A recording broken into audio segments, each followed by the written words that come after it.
নমস্কার, অপরাহ্নের সূর্যতে আপনাদের অনেক অনেক স্বাগত। কেমন আছেন সবাই? সর্বশক্তিমানের কৃপায় আশা করি আপনারা খুব খুব খুব ভালো আছেন। আজ আবার একটা নতুন ব্লগ নিয়ে আপনাদের সামনে হাজির হয়েছি আমি মোনালি। আজ শুক্রবার। দেখেছেন স্থলপদ্ম গাছটাতে কত স্থলপদ্ম ফুটেছে? দুর্গাপুজোর সময় গাছটাতে প্রচুর স্থলপদ্ম ফোটে। দুর্গাপুজোর সময় ব্লগগুলোতে আপনারা তো আগেই দেখেছেন, তবে এবছর দেখছি বাসন্তী পুজোর সময়ও ফুটলো। চলুন শাড়ি পরে রেডি হয়ে নিলাম।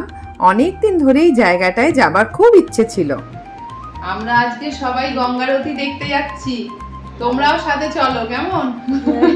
খুব মজা হবে, অনেক সময়, অনেক নানা রকমের। আমারও কোনো কিছু এক্সপেরিয়েন্স নেই, কিন্তু হ্যাঁ অনেক এক বছরের প্ল্যান করে তবে আজকে যেতে পারলাম, বুঝেছো তো? এরমই আমাদের অবস্থা। পুরো এক বছরের প্ল্যান করে আজকে বেরোতে পারছি। এখন বিকেল 4:30 মতো বাজে। একটু দেরি হয়ে গেল বেরোতে। ভেবেছিলাম 4টের সময় বেরোবো, কিন্তু সবার সব কাজ সেরে এই আধ ঘন্টা মতো দেরি হয়ে গেল। বাঙালি, তারপরে আবার মহিলার দল, আধ ঘন্টা লেট আবার লেট নাকি? দেখেছেন, এই যে অপরাহ্নের সূর্য, মানে যাকে বলে পড়ন্ত বেলার সূর্য। এত ভালো লাগে, যেহেতু আমি লেট রাইজার, তাই ভোরের সূর্যোদয় দেখা আমার কপালে জোটে না। তাই বরাবরই আমার সূর্যোদয়ের থেকে সূর্যাস্ত দেখতে বেশি ভালো লাগতো। আর এখন তো কথাই নেই, চ্যানেলের নাম অপরাহ্নের সূর্য, তাই পড়ন্ত বেলার সূর্যের প্রতি ভালোবাসা আমার কিন্তু আগের থেকে অনেক বেশি বেড়ে গেছে। আসলে এখন আমার যা বয়স তা তো অপরাহ্নের সূর্যের মতোই। যাক, অনেক হলো। এই দেখুন, ইডেন গার্ডেন্স এর সামনে এসে পড়েছি। না না, আইপিএল এর খেলা দেখতে নয় কিন্তু।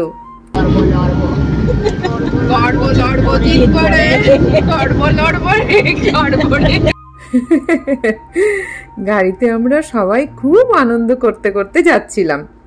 পৌঁছে গেলাম ইডেন গার্ডেন্স এর কাছে বাবুঘাটে। এই ঘাটটা যেখানে সন্ধ্যারতি হয়, সেই ঘাটটাকে কদমতলা ঘাট বলা হয়। আর এটি হলো মা গঙ্গার মন্দির। 2023 সালে জানুয়ারি মাসে এই মন্দিরটা স্থাপন করা হয়েছিল।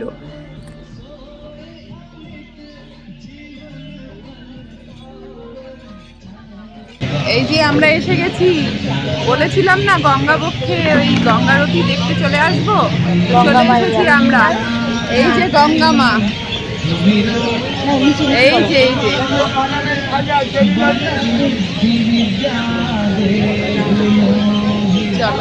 আজ কিন্তু খুব গরম পড়েছে।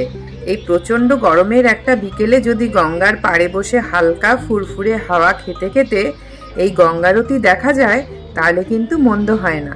শীতকালে আমরা তো নানা জায়গায় ঘুরি, কিন্তু গরমের সময় ঘোরার অপশন আমাদের হাতে কিন্তু খুবই কম।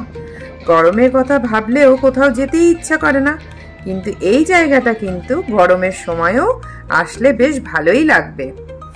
আমরা 4:30 সময় বাড়ির থেকে বেরিয়ে মোটামুটি 5:30টার সময় এখানে পৌঁছে গেছিলাম। আরতি 6টার থেকে শুরু হবে। এসেই বসার চেয়ারও পেয়ে গেছিলাম। যেহেতু আধ ঘন্টা হাতে সময় ছিল, তাই বাকিটা সময় এদিক ওদিক ঘুরে একটুখানি দেখে নিচ্ছিলাম, আর মনের সুখে ফটো আর ভিডিও তুলছিলাম। আমি বেনারসে আর হরিদ্বারেও গঙ্গারতি দেখেছি, কিন্তু 1 বছর আগে যখন শুনলাম কলকাতায়ও গঙ্গারতি শুরু হয়েছে, তখন থেকেই দেখতে আসার খুব ইচ্ছা ছিল। এদিকে বসার আসন সব প্রায় ভর্তি হয়ে গেছিল, আর দুদিক দিয়েও প্রচুর মানুষ গঙ্গার পাড় অবধি দাঁড়িয়েছিল। এই যে দেখুন, এখানে 11টা প্রদীপ আর 11টা ধনুচিকে সাজানো হচ্ছে, মানে প্রস্তুতি চলছে আরতির আর কি। 11টা স্ট্যান্ড থেকে 11 জন পুরোহিত মা গঙ্গাকে আরতি করেন। আর দেখুন, এনারাও এসেছেন গঙ্গারতি দেখতে। কি বুঝবেন, কতটা বুঝবেন জানি না, কিন্তু হিন্দু ধর্মের কালচার বা রিচুয়ালসগুলোকে নিশ্চয়ই গুরুত্ব দেন বলেই তো এসেছেন। না হলে ঘোরার জায়গা তো অনেক আছে। খুব ভালো লাগলো দেখতে, তাই এটাকেও ব্লগে রাখলাম।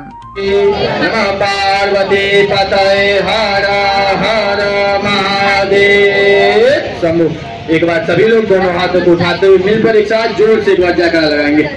प्रेम से बोलिए गंगा माता की। শুনলাম মা গঙ্গাকে যারা সংকল্প করবে তাদেরকে ওই যে দেখছেন ওই পাড়ে যেতে হবে। আমিও ছুটলাম। খুব ভালো ব্যবস্থা, ফুল, চন্দন, সিঁদুর, আতপ চাল সবেরই ব্যবস্থা ছিল।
ब्रह्मकमण्डलसे निकषे शिव शंकर शेष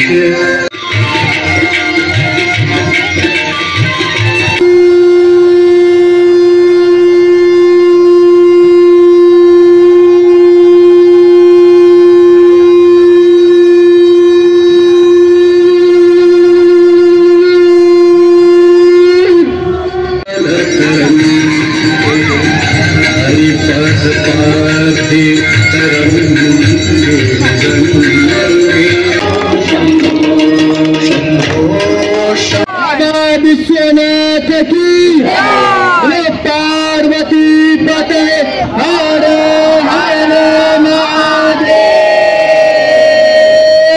सभी जयकारा आखिरी है, सभी लोग दोनों हाथों को उठाते हुए मिलकर एक साथ जोर से एक बार जयकारा लगाएंगे। प्रेम से बोलिए गंगा माता की। आरती समाप्ति हलो। गंगा माয়ের কাছে সকলের মঙ্গল কামনা করি। আপনারা যারা এতক্ষণ ভিডিওটা দেখছেন তাদের অনেক ধন্যবাদ। নতুন পুরনো সব বন্ধুদের অনেক ভালোবাসা। আমার ভিডিওগুলো কেমন লাগছে জানাতে ভুলবেন না। ভালো লাগলে একটা লাইক করে দেবেন। আজকের মতো ব্লগটা এতটুকুই রইল। দেখা হচ্ছে আপনাদের সাথে আবার পরের ব্লগে। আপনারা সবাই খুব ভালো থাকবেন।